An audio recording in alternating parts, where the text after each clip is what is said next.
큰 광풍이 일어나며 물결이 배에 부딪혀 들어와 배에 가득하게 되었더라. 오늘 잠잠하라라는 말씀으로 오늘 첫 번째 시간 저와 여러분들이 같이 말씀을 나누고자 합니다. 탁월한 거룩에 이르는 길이 무엇일까?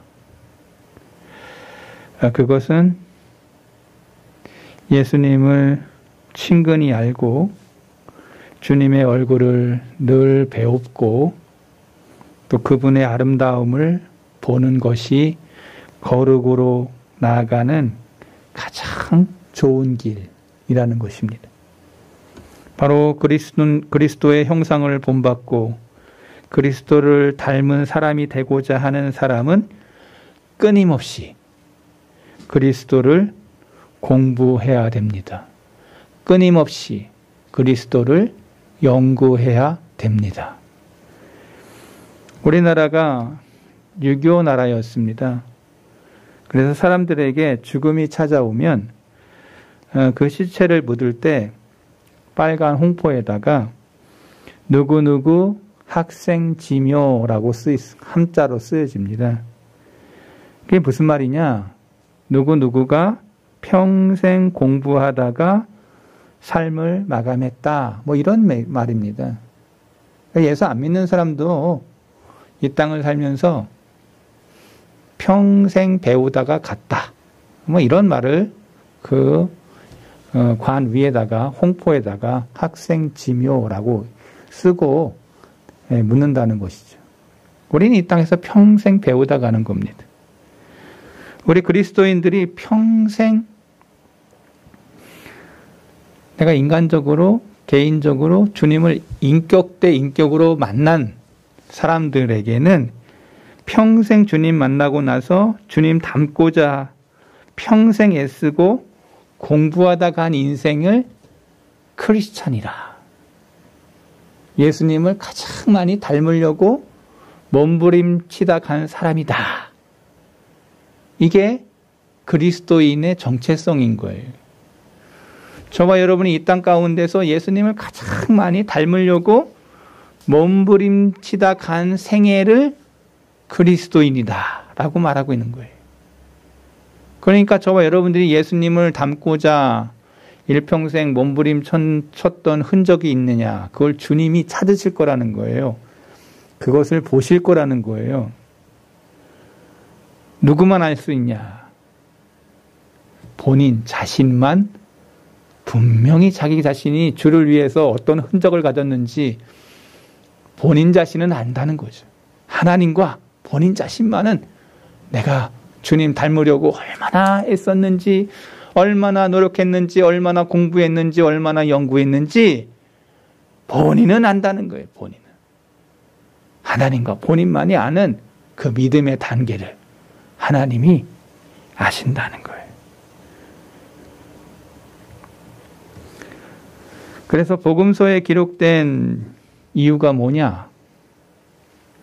우리가 그리스도를 더 잘 알도록 하기 위해서 이 복음서가 기록됐는데, 특징이 신약성경에서 복음서, 사복음서라고 할 때 마태, 마가, 누가, 요한, 이 사복음서가 신약성경에서 맨 처음에 나와요.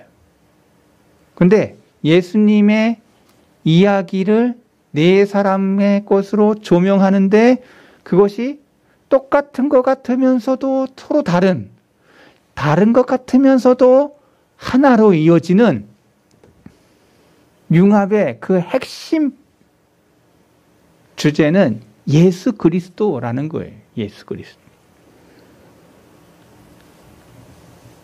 우리가 그리스도를 더 잘 알도록 이 사복음서를 통해서 예수님의 삶과 죽음의 이야기, 그분의 말씀과 행동을 4번이나 교차해서 예수님을 설명하고 있어요.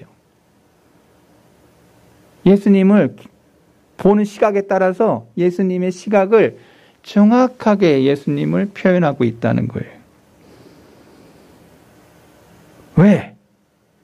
복음서 하나면 될 텐데 왜 4가지의 방향으로 그렇게 4사람의 것을 써서 예수님의 생애를 조명했을까? 우리는 여기서 한번 질문을 던져야 돼요. 왜? 제가 영어로 why라고 얘기 안 해도 여러분이 알 거예요. 제가 워낙 그 식문지 발음이라서 이 영어로 하면 사람들이 웃어요. 왜 저렇게 발음하냐고. 근데 한국 사람은 웃어도 외국 사람은 잘 알아들어요. 그리고 누가 더 영어 잘 쓰는 거냐? 문법적 영어를 쓰는 게 좋은 거예요. 발음 아무리 뭐 굴리고 저거 자시고 안 해도 알아들을 사람 알아들어요. 그렇다고 내가 영어 잘하냐? 그거 아니에요. 우리 교회 보니까 영어를 아주 잘하는 분들이 많아요. 본인이 드러내지 않을 뿐이에요. 네, 가끔 제가 그걸 느껴요. 아, 저 사람은 영어 잘하는 사람이. 왜 4번이나 예수님에 대한 조명을 복음서에서 그 4사람의 제자들을 통해서 예수님을 보여주고 있는가? 왜? 그만큼 중요하기 때문이다. 저는 목사로서 성경을 연구하는 사람으로서 신약의 주제를 맨 처음 시작할 때 사복음서를 시작하는 성경의 저자인 하나님의 의도가 무엇일까? 질문을 던지면 그만큼 중요한 예수님의 생애를 그만큼 중요하게 성경의 핵심 포인트 예수님에게 있다라는 것을 복음서 저자들이 하나님이 말씀하고 있다는 것을 저는 말하고 있는 거예요. 하나님의 영감을 받은 4명의 저자가 주님을 묘사했습니다. 그분의 삶의 방식과 태도와 느낌과 지혜와 은혜와 인내와 사랑과 능력을 주님의 말과 행동을 통해서 사복음서 저자들이 그것을 놓치지 않고 기록해 놓았습니다. 4명의 다른 증인들을 통해서 은혜롭게 우리에게 펼쳐 보여줘 기술하고 있는 거예요. 마치 양이 목자를 친밀히 아는 것처럼 마치 환자가 의사와 친밀한 당연한 거죠. 학생이 선생님과 친밀할 때 깊은 교제가 있습니다. 학생들이 선생님 치료하면요, 그 과목 별로 점수가 안 나와. 그래서 선생님을 좋아하고 선생님을 사랑하고 선생님에 대한 애착이 있는 학생은 열심히 해요.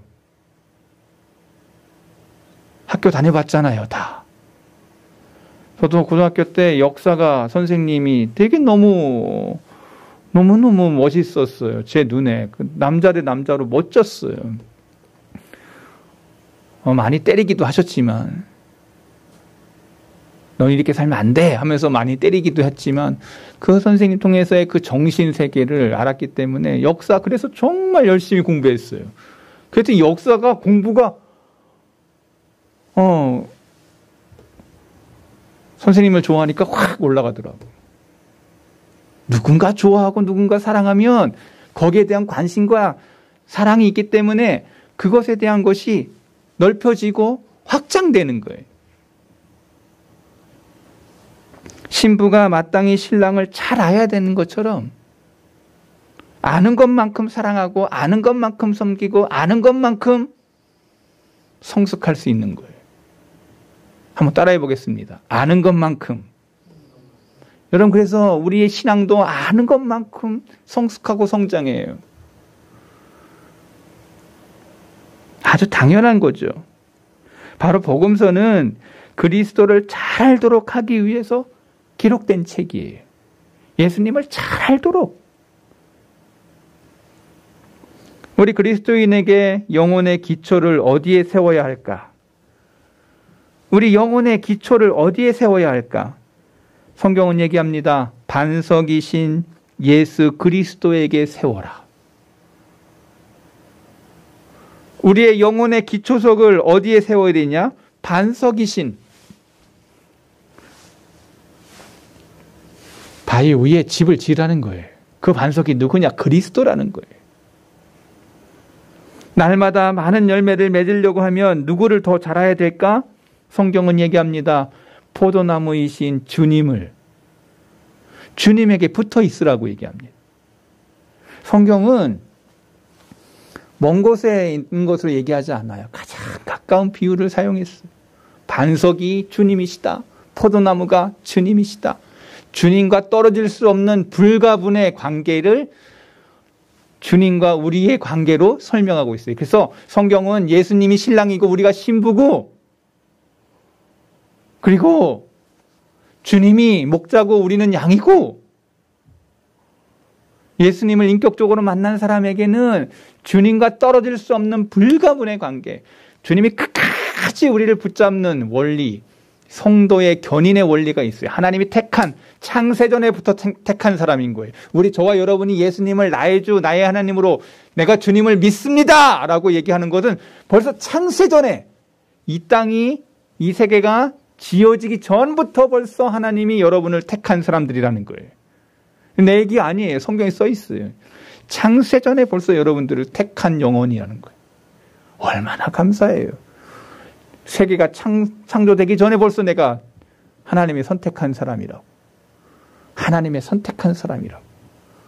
감이 잘 안 오시는 것 같은데, 우리가 하나님의 선택에 의한 하나님의 사람들이었다는 거예요.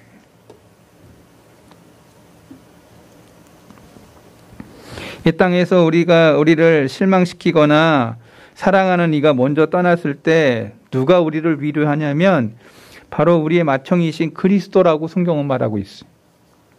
우리가 누구와 함께 영원토록 영광 가운데 있게 되냐면 만왕의 왕이신 예수님과 함께 있겠다고 성경은 얘기하고 있어요.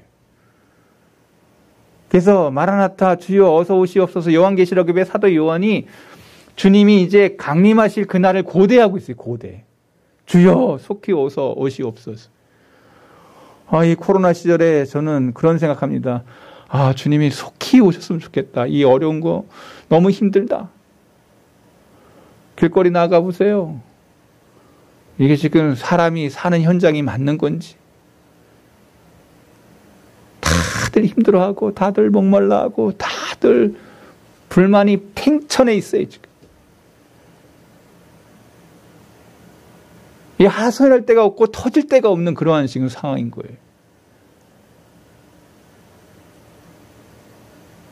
한국만 그러냐? 아니요. 세계가 지금 다 그러고 있어요.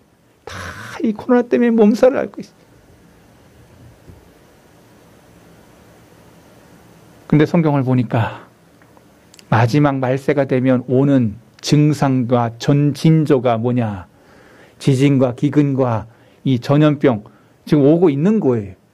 지금 우리가 말세를 살고 있는 거예요. 점점 마지막 말세가 되면 사랑이 식어진다 그랬어요.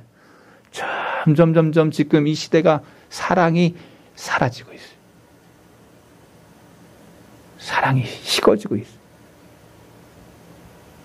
교회는 마지막 사랑의 보루예요. 교회마저도 사랑이 사라지고 있어요. 점점 말세를 향한 증거와 그러한 것들이 드러나고 있는 시절에 저와 여러분이 지금 신앙생활하고 있는 거예요. 내가 지금 종말의 시대에 저와 여러분이 지금 서 있는 그 자리에 있다는 거예요. 그러니까 여러분 정신 똑바로 차리고 신앙생활을 해야 돼요. 내가 지금 어디에 서 있고 어느 자리에 있으며 내가 지금 어느 옷을 입고 있어야 되는지에 대한 분명한 시점이 지금 가려지고 있는, 옥석이 가려지고 있는 시대에 저와 여러분이 지금 신앙생활하고 있는 거예요. 그러니 주님의 말씀 한마디, 행동 하나, 걸음걸음 생각할 때 이 땅에 보내신 그 시간을 생각하면서 복음서에 예수님에 대한 기록의 말씀을 한 줄 한 줄 잘 읽어갈 필요가 있어요. 성경을 세세하게 깊이 읽어볼 필요가 있는 거예요. 늘 읽겠지만. 오늘 주님의 생애의 한 페이지를 저와 여러분들이 같이 한번 살펴보려고 해요. 어느 날 제자들과 함께 작은 배를 탔습니다. 갈릴리 호수를 건너는 예수님을 저와 여러분들이 생각해 보세요. 예수님이 잠깐 고물에, 그러니까 뱃머리 앞에 고물이 있어요. 거기에다 머리를 대고 피곤하셔서 잠깐 잠을 자신 것 같아요. 뭐 어떻게 보면 조신 것 같기도 해요. 그런데 갑자기 배 안에 물이 밀려 들어옵니다. 그리고 성난 폭풍우 바람이 몰아칩니다. 배가, 여러분 그 배를 한번 타보시면 알겠지만은, 이게 조그만 배든 큰 배든 간에 참 그게, 저도 카페리를 타고 그 대학 다닐 때 마지막 졸업여행을 제주도로 간 적이 있습니다. 그래서 부산에 가가지고 카페리 아주 어마어마한 그 배를 탔어요. 우리 과에 있는 친구들이랑 다 한 50명씩. 근데 중요한 거는 이 큰 배가 그날 밤에 내려가는 그 배에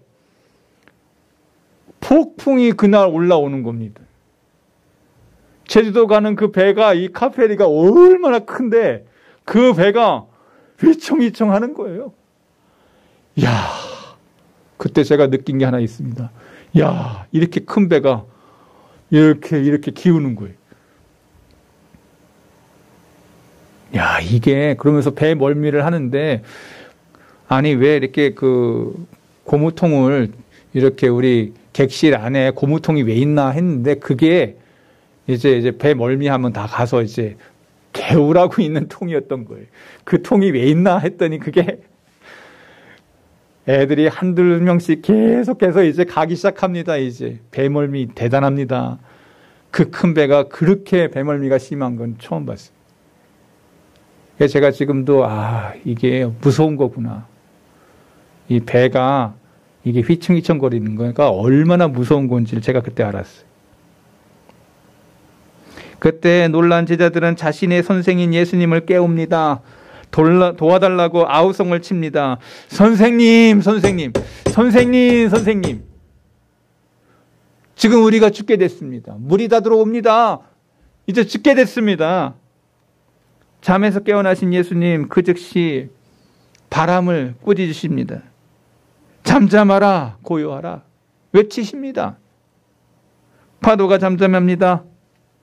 모든 것들이 바람이 멈추고 고요해졌습니다. 여러분, 놀라운 일이 벌어진 거죠. 그리고 예수님이 함께 있던 제자들에게 뭐라고 얘기하시는 거 아니? 책망하십니다. 왜 이렇게 믿음이 없어? 왜 이렇게 믿음이 없어? 여러분, 이 상황 속에서 제가 상황극을 짧게 여러분들 이 성경의 말씀대로 상황극을 한번 짜본 거예요. 왜 이렇게 믿음이 없어? 모든 것이 평안해지고 주님이 제자들을 야단치신 거죠. 이 본문에서 우리에게 말씀하시는 것이 뭐냐? 이 본문이 우리에게 말씀하시는 게 뭐냐? 저에게 질문에 대한 거예요. 성경과의 대화 속의 질문 속에 이 본문에서 우리에게 주시는 말씀의 메시지가 뭐냐? 우리가 배워야 할 핵심 포인트가 뭐냐? 오늘 첫 번째 시간. 주님을 따른다고 해서 인생의 슬픔과 어려움의 폭풍우가 우리를 비껴가지 않는다는 거예요. 우리가 주님을 따른다고 해서 우리의 인생에 겪는 그러한 슬픔이나 어려움이나 고통이 우리를 비껴가지 않는다는 거예요. 오늘 저의 얘기를 잘 들으셔야 됩니다. 주님을 믿으면 인생의 슬픔이나 어려움이 비껴가야 될 것 같은데 비껴가지 않더라는 거예요. 예수 믿는 사람들 가운데 이상하게 예수님 믿는 사람들이 있습니다. 예수님 믿으면 복 받아요. 예수님 믿으면 강건해집니다. 예수님 믿으면 축복의 그 주님이 축복해 주십니다.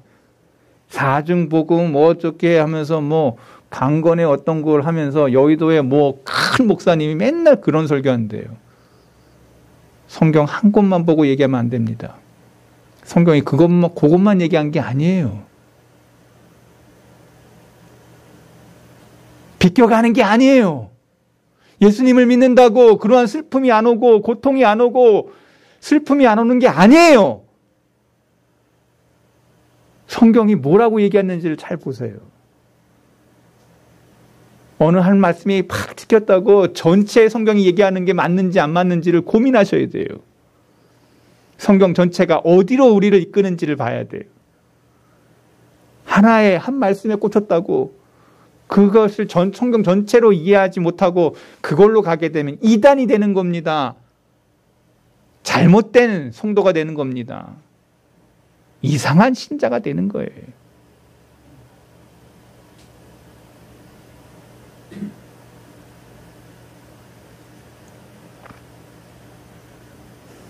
한국교회 크게 무너지는 것 중에 큰 교회 목사님들이 많이 망가뜨려 놨어요.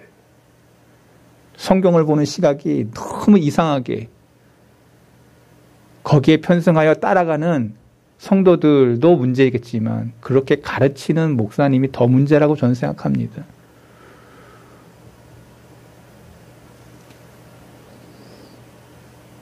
오늘 본문을 잘 보세요. 주님이 배 안에 계셨어요. 그럼에도 불구하고 폭풍과 몰아쳤어요. 배에 물이 찼어요. 이루 말할 수 없는 고통의 아비기환이 그 주님의 배에 있었어요. 제자들에게 나타난 증상이에요. 인생에 겪는 슬픔, 어려움 이게 비껴가지 않는다고. 내가 주님을 믿는다고 해서. 그러니 저와 여러분이 생각하셔야 돼요. 주님께 택함받은 제자들이 큰 공경을 처했어요. 주님과 함께 있는 배 안에 죽음에 대한 두려움이 제자들에게 엄습했어요. 여러분 중에 죽음에 대한 두려움을 체험한 적이 있을 겁니다. 사람마다 다 죽음에 대한 체험이 있어요. 저도 폐결에 걸려가지고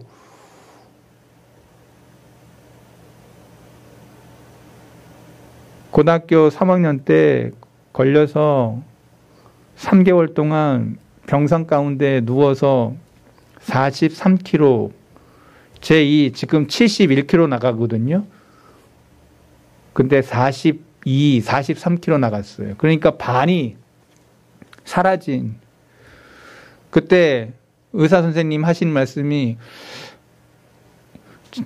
이거 잘하면 이 아이 잘하면은 힘들 것 같아요. 뭐 이런 식으로 우리 아버지한테 얘기했던 것 같아요. 우리 아버지가 얼마나 울었는지 몰라요. 저에게도 근데 그 병원이 재밌는 게 저는 2층에 환자실에 있었는데 지하에는 장례식장이 있었어요. 근데 그때 그냥 옛날 얘기죠. 제가 18살, 19살 때니까. 밑에 그 옛날에 향을 그렇게 많이 피웠던 것 같아요. 향을 그렇게 많이 피워가지고 그 향이 올라와. 냄새를 맡으면 그게 죽음의 냄새죠. 나도 죽겠구나. 병상에서 창문을 열면 그 향내가 올라오는데 나도 죽겠구나 하는 생각이 들었어요. 그게 제가 18살, 19살 때 느꼈던 감정이에요. 아, 이렇게 하면 죽겠구나라고. 죽음이 내 앞에 멀리 있지 않다는 걸 느꼈어요. 그래서 제가 침대 맡에서 얼마나 하나님 앞에 구했는지 몰라요. 하나님 살려달라고. 내가 주님 원하시고 기뻐하는 삶 살겠노라고. 그 침상 머리 앞에서 눈물을 흘리면서 회개하면서 기도했던 적이 있어요. 살려주시면 주님 열어놓으신 길 가겠노라고. 그때 제가 약간 목사의 길을 안 가려고 조금 마음을 먹었던 적이 있어요. 그리고 제가 다짐하고 주님 여시는 길대로 살겠습니다 했더니 몸이 상당히 많이 좋아지는. 저는 그것을 체험했어요. 체험. 거기서 일어나서 저는 이제 신학의 길로 돌아선 사람이에요. 하나님의 은혜로. 제가 느낀 게 뭐냐면요. 죽음의 두려움이 나이가 어리다고 안 오는 게 아니고 다 온다. 급박한 상황이 오면 다 온다. 이렇게 하면 죽겠구나라는 걸 느낀다고, 사람은. 지금 제자들이 그러한 급박한 죽음의 두려움이 이렇게 하면 죽겠구나. 배 안에 있었던 제자들이 느꼈던 두려움이에요. 깊은 물이 그들의 영혼을 집어삼킬 것 같은 엄습하는 무서움이에요. 교회의 기둥으로 세워질 베드로, 야고보, 요한조차 그 배 안에서 크게 당황하고 당혹해하고 있었어요. 이들은 이런 일이 일어날 것이라고 짐작도 못했어요. 그리스도를 섬기기 때문에, 나섰기 때문에 더 이상 나에게는 시련이 없을 거다, 환난이 없을 거다, 고난이 없을 거다라고 생각했던 사람들이에요. 근데 성경은 그렇게 얘기하고 있지 않아요. 주님과 함께 계시다고 나에게 그러한 고난이나 환난이나 이러한 고난, 어려움이, 슬픔이 오지 않을 거라고 착각하면 여러분들은 지금 배 안에 있는 제자들과 똑같은 생각을 했던 사람일 수도 있어요. 현실을 보세요. 현실을. 나는 주님과 섬기기 때문에, 주님을 섬기기 때문에 나에겐 더 이상 시련이 없을 거야. 정말 그래요? 오늘 성경을 펴보신 대로 정말 그러냐고.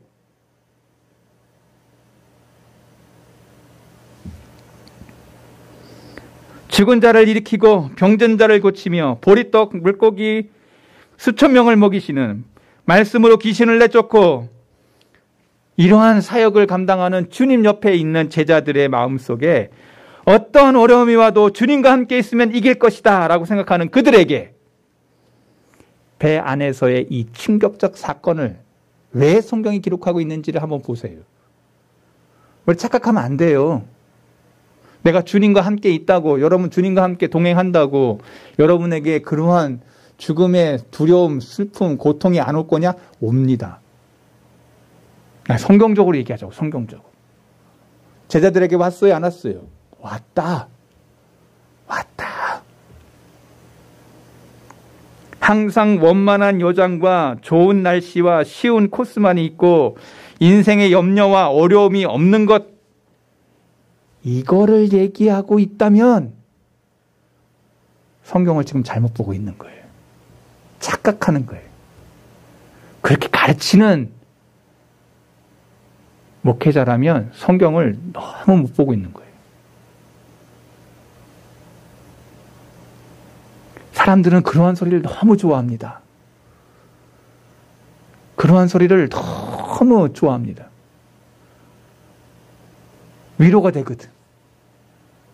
기쁨이 되거든. 평강으로 다 이끄는 그러한 좋은 소리 안 하고, 그러니까 나쁜 소리 안 하고 좋은 소리만 해봐요. 다 좋아하지. 그리고 거기다가 가끔가다 웃겨주고, 가끔가다 감동적인 메시지 주고, 성경에서 얘기하고 있지 않은 그러한 썰을 풀면서.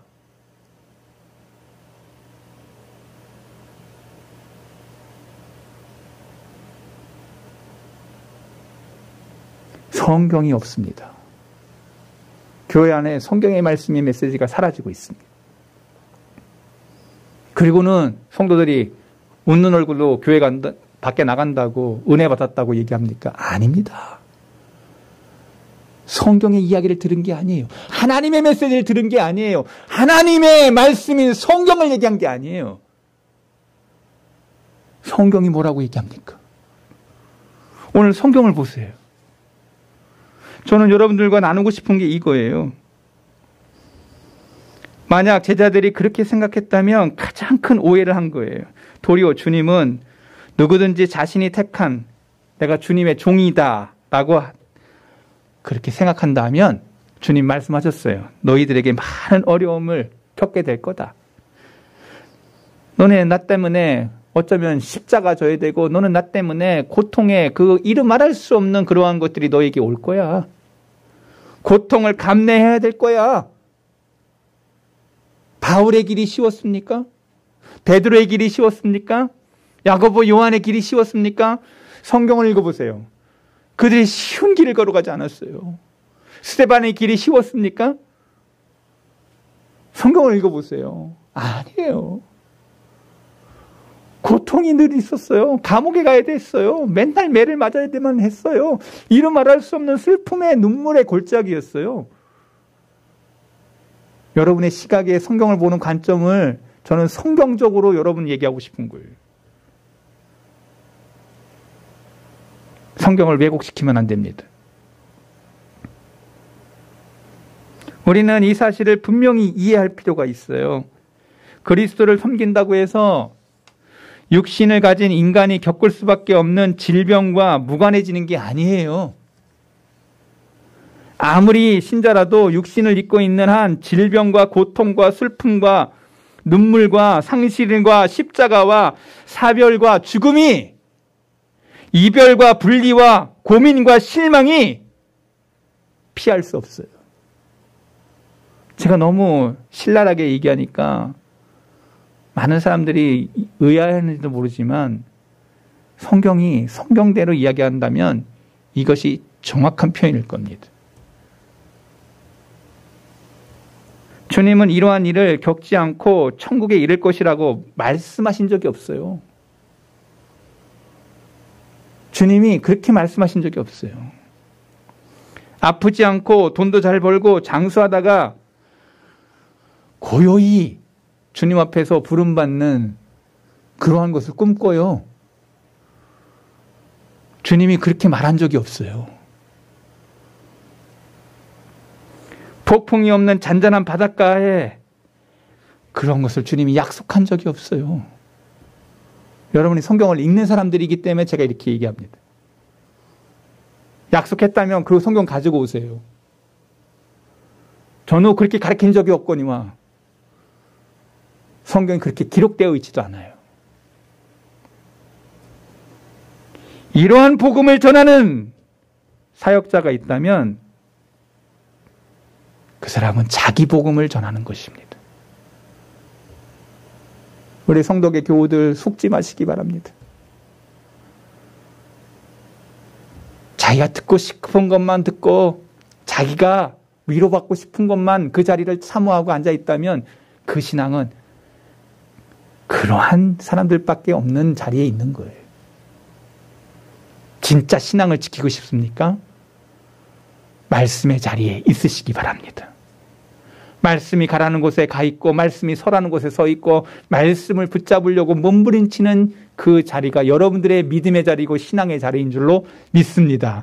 지금은 마음이 찢어지고 말씀을 들을 때마다 혼란스럽고 왜 저렇게 말씀하시는가라고 얘기하기 전에 성경에 어떻게 써 있는가를 보시고 그 말씀 속에 여러분의 영혼의 가치를 보시기 바랍니다.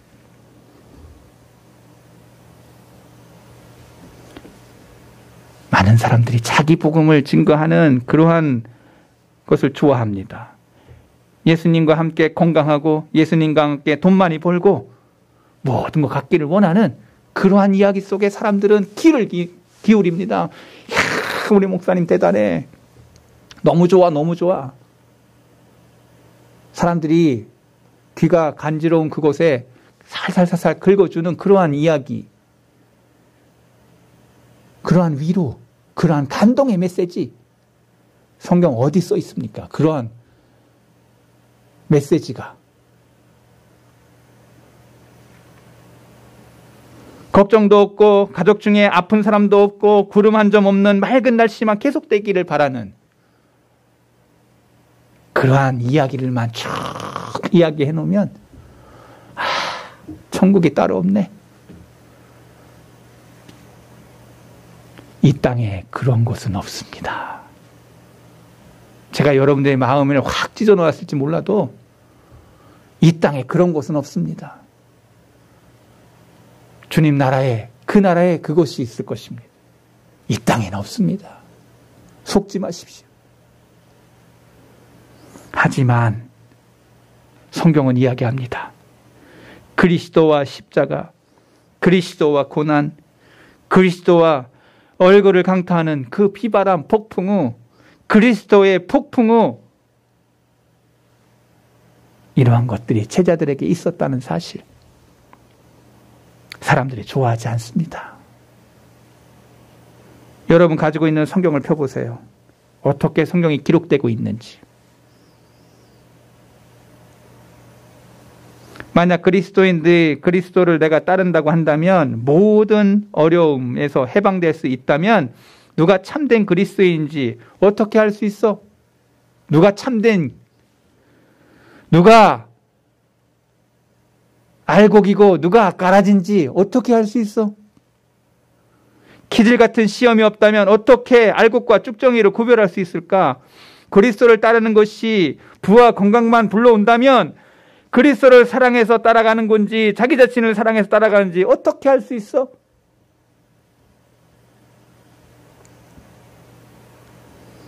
겨울바람에 매서움으로 어느 나무가 상록수인지 금방 알게 됩니다. 고난과 근심의 폭풍이 다가오면 진짜 신자와 가짜 신자가 탁 드러납니다. 여러분 지금 예배 시간에 지금 집 안에 계신 성도들 잘 들으세요. 본당에 있다고 해서 제가 이 얘기하는 게 아니고 여러분들 진짜 신앙 지금 이 코로나 시절에 여러분의 믿음의 해이성이 자꾸 풀리는 사람이 있다면 그 사람은 지금 가짜로 가고 있다는 것을 증거하고 있는 겁니다. 정신 바짝 차리고 이 코로나 시절에도 내가 믿음, 내 신앙, 내 믿음, 내 신앙과 내 믿음 하나님의 말씀 붙잡겠다고 하는 그 무언가가 막 올라오는 사람이라면 그 사람은 지금 진짜로 가고 있는 거예요.